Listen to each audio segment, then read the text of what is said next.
कभी सोचा है आपने कि कोई ऐसी घटना जिसे हम बुरा समझते हैं वो असल में हमें किसी बहुत बड़ी मुसीबत से बचा रही हो। आज हम एक ऐसी ही प्राचीन कहानी में गहराई से उतरेंगे जो हमें विश्वास और नियति पर एक बिल्कुल नया नजरिया देती है। चलिए शुरू करते हैं। और इस पूरी कहानी का जो दिल है ना, वो इस एक लाइन में छिपा है। Everything happens for the very best. मतलब जो कुछ भी होता है वो अंत में सबसे अच्छे के लिए होता है। ये एक ऐसी फिलॉसफी है जो कहती है कि हर घटना के पीछे एक बड़ा कारण होता है, भले ही हम उसे उस पल में ना समझ पाएं। तो इस कहानी में दो मुख्य किरदार हैं। एक तरफ है राजा जो बहुत शक्तिशाली हैं, लेकिन उनके मन में हर चीज को लेकर शक रहता है। और दूसरी तरफ हैं उनके मंत्री, जिनका विश्वास इतना अटल है कि वो कभी डगमगाता ही नहीं। और यही उनके बीच का सबसे बड़ा फर्क है। अब देखिए, राजा हर बात पर तुरंत रिएक्ट करते हैं, कभी गुस्सा कभी चिंता, वो फौरन जवाब चाहते हैं। जबकि मंत्री वो हर हाल में शांत रहते हैं। उनका मानना है कि हर चीज एक बड़े प्लान का हिस्सा है और वो उस ऊपर वाली शक्ति पर पूरा भरोसा रखते हैं। और उनकी यही अलग सोच जल्दी उनके बीच एक टकराव पैदा करेगी। और फिर एक दिन कुछ ऐसा हुआ जिसने मंत्री के इस विश्वास को, इस फेथ को आजमाया। एक ऐसी घटना जो उनके विश्वास की सबसे बड़ी परीक्षा बन गई।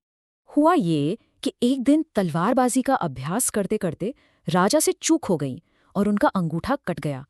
दर्द और गुस्से में वो अपने मंत्री पर चिल्लाए, मेरा अंगूठा कट गया है, अब बताओ क्या ये भी अच्छे के लिए हुआ है? लेकिन मंत्री ने उसी अटल शांति से जवाब दिया, हाँ महाराज, ये भी सर्वश्रेष्ठ के लिए ही हुआ है। बस ये सुनते ही राजा का क्रोध आग बबूला हो गया।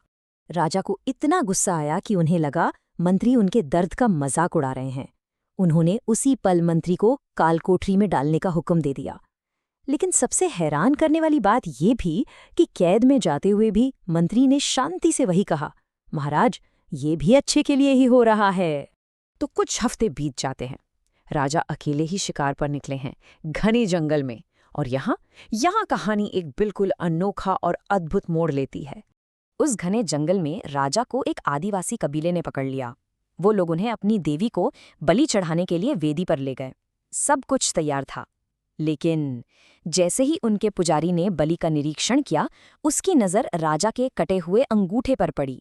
वो जोर से चिल्लाया, रुको, ये व्यक्ति पूर्ण नहीं है, खंडित है। एक इम्परफेक्ट बलि देवी स्वीकार नहीं करेंगी। और उसी पल राजा को आजाद कर दिया गया। वही कटा हुआ अंगूठा जिसे राजा एक अभिशाप मान रहे थे, उनकी जान बचाने का कारण बन गया। जब राजा महल लौट रहे थे, उनका दिमाग सुन्न था। उनके कानों में बस मंत्री के वही शब्द गूंज रहे थे, ये भी सर्वश्रेष्ठ के लिए ही हुआ है।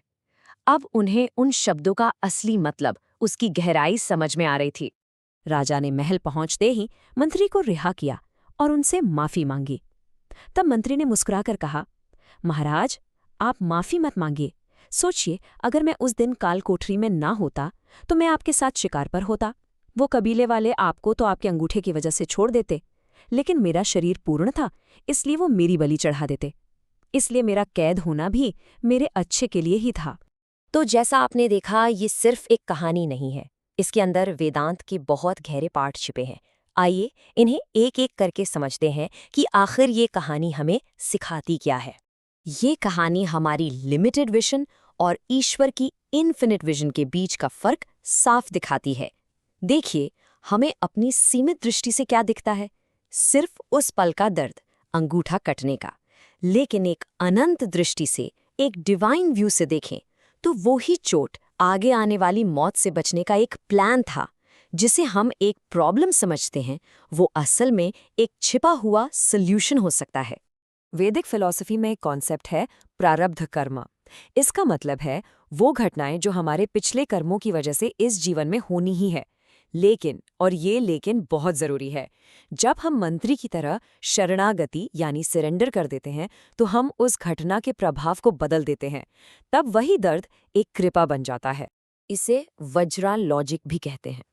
इसके बारे में सोचिए, कभी कभी ईश्वर हमारा कोई पसंदीदा खिलौना तोड़ देते हैं, वो चीज जिसे हम बहुत वैल्यू करते हैं।